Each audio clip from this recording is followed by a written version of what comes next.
In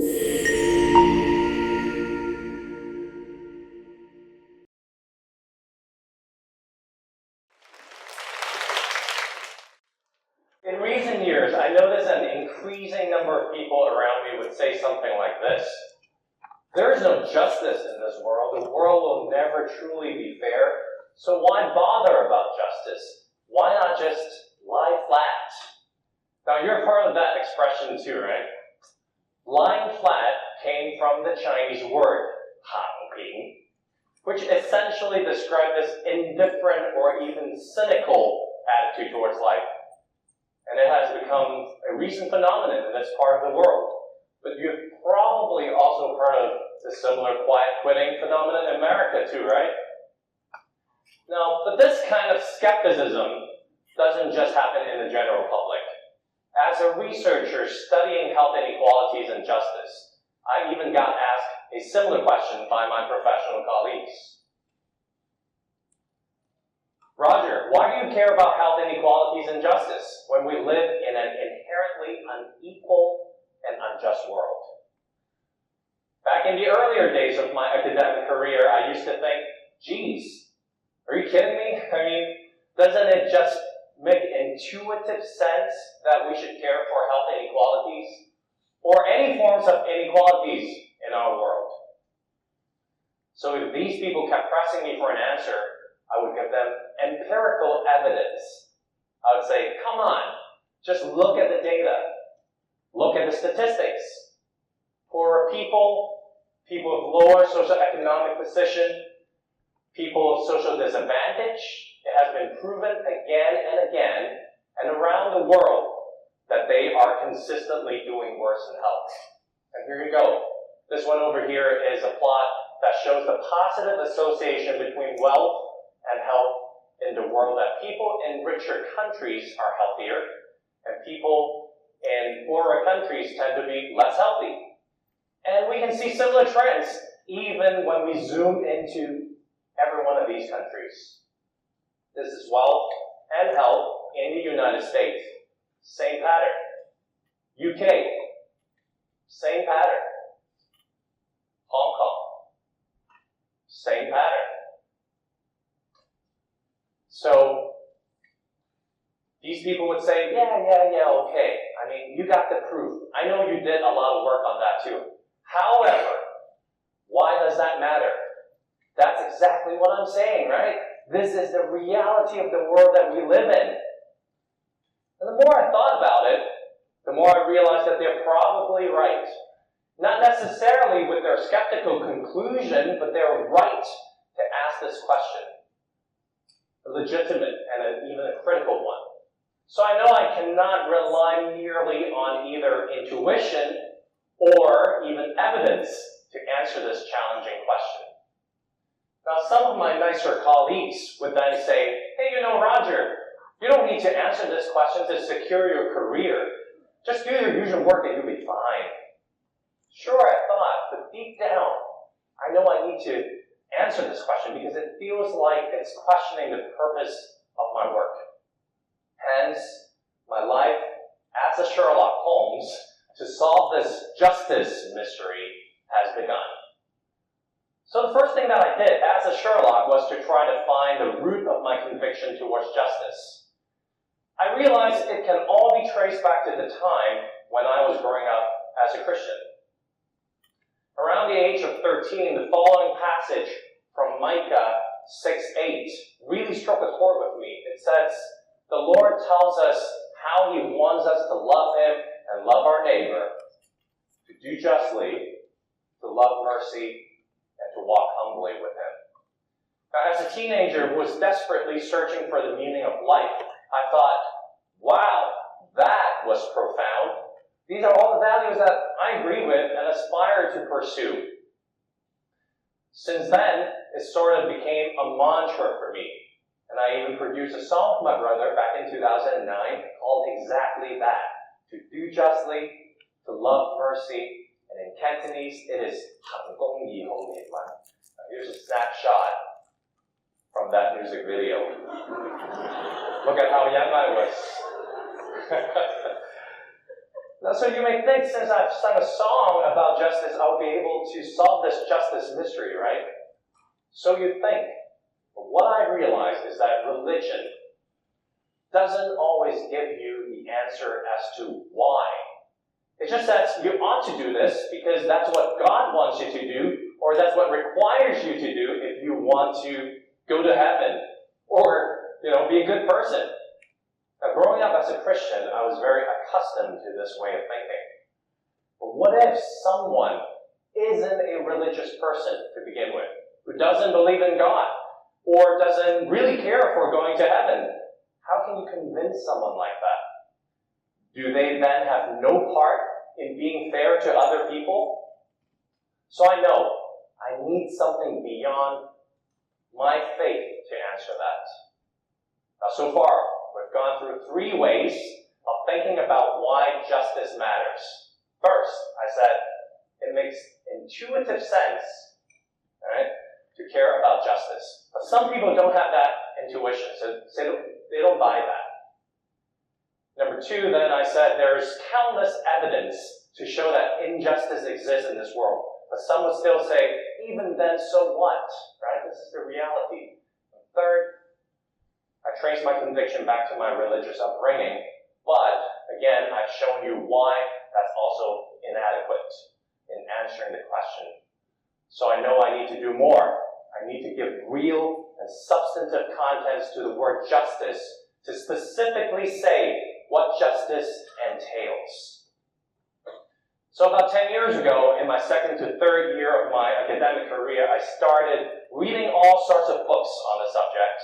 All those classics from Aristotle and Kant and John Stuart Mill and John Rawls, etc., and discovered this field that incorporates all these philosophical thinking and inquiry methods into the matters of health and medicine.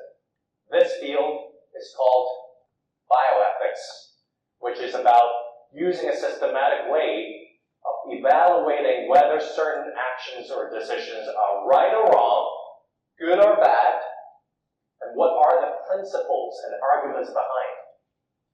That's exactly what I was looking for. But that doesn't mean I solved the mystery already. But finding the right field for me gave me a good direction. And so let me walk you guys through the rest of my detective journey. In many curricula that teach Western medicine nowadays, students are always taught about the 4 principles, which are 4 principles of biomedical ethics that are regarded as equally basic and equally important in the field of medicine and health. They are, 1, respect for autonomy, that is, to respect other person's free choice. 2, non-maleficence, that is, to do no harm at least to other people. 3, beneficence, that is, to do good to other people. And 4, justice, that is, to be fair to other people. In other words, as any type of health professional, we need to follow these 4 principles, generally speaking.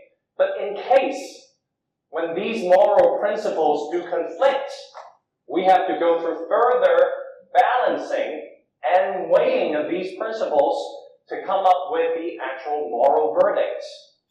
Now, for example, during the COVID pandemic, a typical moral conflict for social distancing and containment measures would be between protecting people's health versus their freedom. People's health and people's freedom, both concerns are morally important, but at the end of the day, we need to weigh them out and arrive at one decision. This decision, a lot of times, cannot satisfy both moral concerns, and sometimes even violate one of them. In this case, implementing COVID policies would restrict people's freedom. Now, in defense of these public health policies, some would say, well, the majority rules, so the voices of the minority who feel that their liberty and freedom was violated don't matter. Now, somehow that doesn't sound right, does it? Because if that's the case, essentially the interests of the minority will always be overridden, overlooked, silenced, and neglected, at the service of siding with the majority, the mainstream, and the popular. But we do know that many concerns voiced by the non-mainstream and the minority are oftentimes very legitimate and reasonable. I mean, who can honestly say that people's freedom doesn't matter during COVID-19 pandemic? But on the contrary, at the other extreme, some others would say these policies that side with the mainstream, the popular, concerns of the majority are no good because they do not address the concerns of all people, and so they should not be implemented at all. Now, this kind of voice was not uncommon during the pandemic, as we saw all those protests against the public health policies around the world too.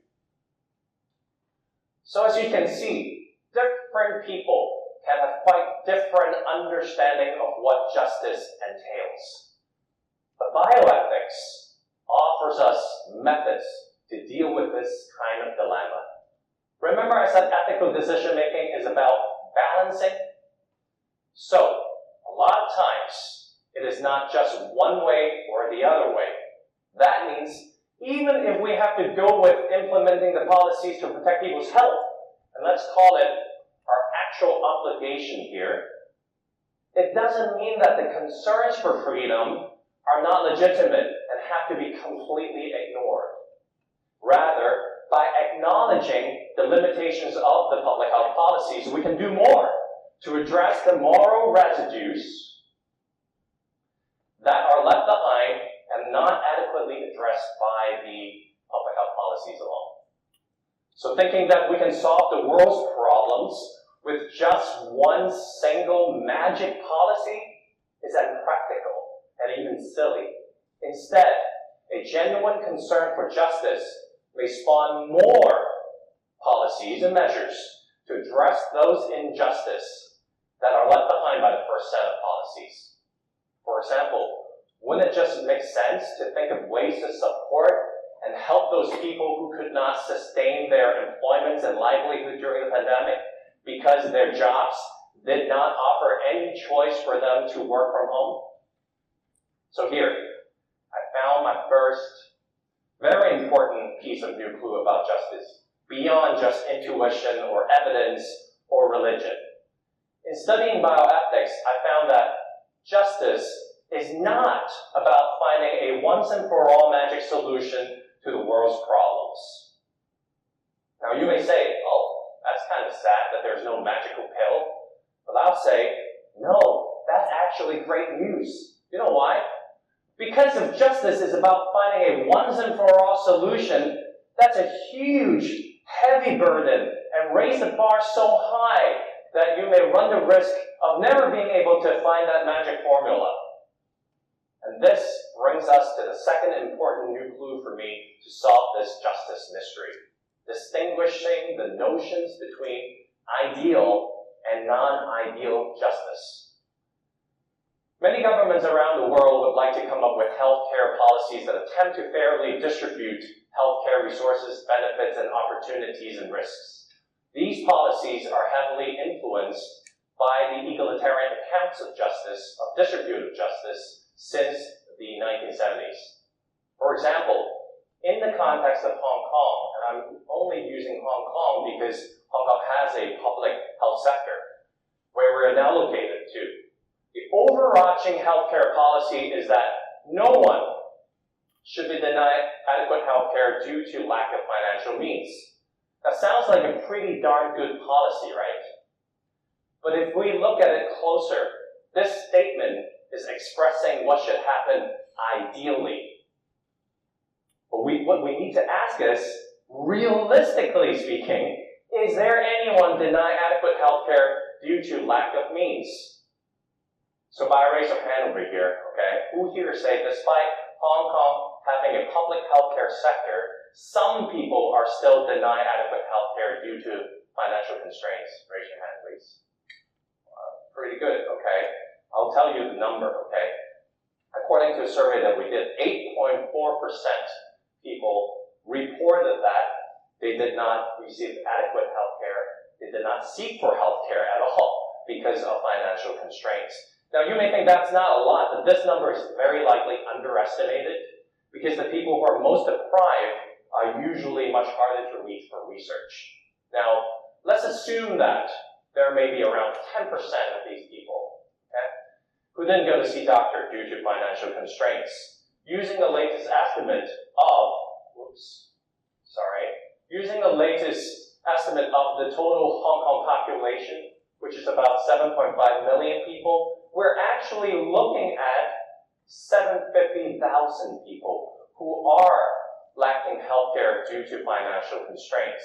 So here you go, 750,000 people is not no one, okay? And that is a huge gap. Well, it is true that no one would be denied if they show up in the system, but they have to show up at the first place.